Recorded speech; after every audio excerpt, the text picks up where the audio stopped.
Welcome, ladies and gentlemen, to another episode of Niger Innis Presents The Trump Revolution, a part of the TvAbraham network. Well, we are so pleased today to have an old friend, ideological comrade, and revolutionary conservative limited government leader, the most important limited government leader, I will say, easily in the last half century, even though he doesn't look that old. He has been that dramatic a leader promoting limited government, low taxes. Of course, he's the founder of Americans for Tax Reform. He was involved at the height of the Reagan Revolution. He was critical to the Republican Revolution of 1994 that captured the House of Representatives, first time, I believe, in half a century. And Yeah. he was also critically involved in the Tea Party Revolution that I was also a part of. He is a great leader, a great friend, and he has shaved off his goatee, which is his distinguishing figure. You still look distinguished, Grover. Thank you so much, Grover Norquist, for joining us today. Good to be with you. And yes, I shave now on a regular basis. I think that comes with marriage. That must be it. Grover has been happily married since 2004 to a wonderful wife, and obviously she's decided to get rid of the scruffle. Although I kind of liked it, make you look rugged. Although you still look a little rugged, Grover.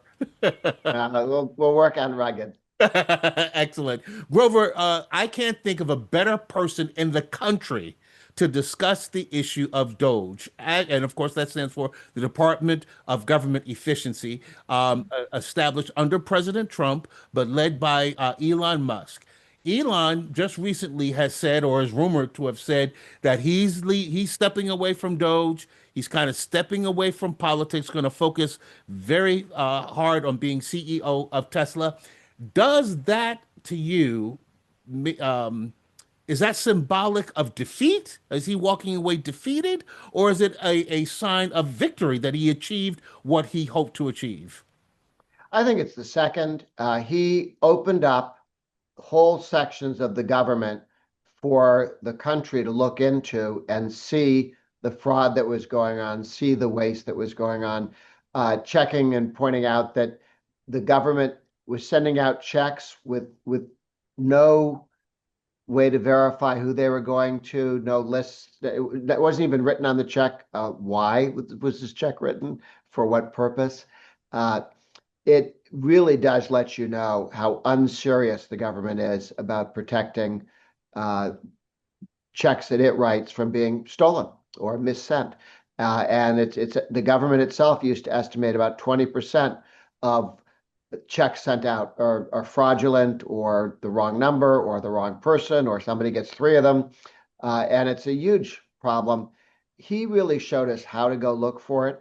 And the whining we saw from the establishment press and from the bureaucrats was, don't look behind this door. That's not nice. You're going, really? That's your defense? You stop looking behind the door because you might find something. But when the guy who works at the shop tells you don't look behind that door, that's a big hint. He knows perfectly well what's going wrong and what's not working. So, one, there are caucuses in the House and the Senate, Doge caucuses, continuing the work.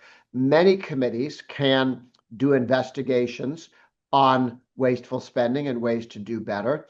But in addition, I am an advocate of, and I've worked with the Republican leadership, House and Senate, to suggest the following: that we actually set up a committee like the Appropriations Committee or the Ways and Means Committee or the Labor Committee that simply looks at ways to reduce fraud, abuse, and overspending. Call it the Doge Committee. And although if we get the president behind, we could call it the Trump Committee, and then maybe the White House would say, let's do this. But we can name it after the Speaker and the Senate leader. Something, whatever it takes. But to get a committee whose sole job is to look for ways to reduce spending and put those votes on the floor. Now, you might say, as I would have thought at one point, well, that's awful wishful thinking. However, we had that. It was put in to help pay for World War II. It's called the Byrd Committee after Hmm. after Byrd Harry Byrd out of West Virginia. Virginia, out of Virginia. Not the West Virginia guy, but the Oh, Virginia guy. oh, okay. Um, the real conservative. Yeah, Uh, I'm glad to hear that. I'm not a big fan. God may he rest in peace, but I'm not a uh, big fan of Robert C. Byrd. he was not in favor of stopping spending, wasteful spending. He got a PhD in wasteful spending. But so they actually set up a committee whose job was to recommend budget cuts. And they did. And the promise they had was that if they recommended one, the legislature would have a vote on it. The Congress would have a vote on it. That's how come the Civilian Conservation Corps no longer exists. It was cut in half one year and then eliminated the next. The Work Projects Administration, both of these complete boondoggles, was cut in half one year and eliminated the next. It's about $40 billion in spending Wow. cuts in today's dollars just from this one committee. And then the Democrats stopped paying any attention to the committee after World War II, and then they killed it after Watergate weakened the Republicans, and they weren't interested in having any committees to cut the budget. So I think we need to bring that back. And again, Doge committee, something like that, whatever the name they want. Well, Grover, that brings me to, and this actually just popped into my head. So you're not expecting this, so I'll give you a moment to ponder for a second and think about it. If you were to compare the much supported Al Gore reimagining government during the Clinton Yes. administration versus the beating that Musk and President Trump took with Doge. First of all, just a comment on how the media treated both phenomenon, and then comparing the results of both entities. Well, when it was put forward by Al Gore to run under Clinton, the left understood that it would not challenge any of their funding sources for left wing political organizations. A lot of the federal government is just a way to fund the left wing in the United States.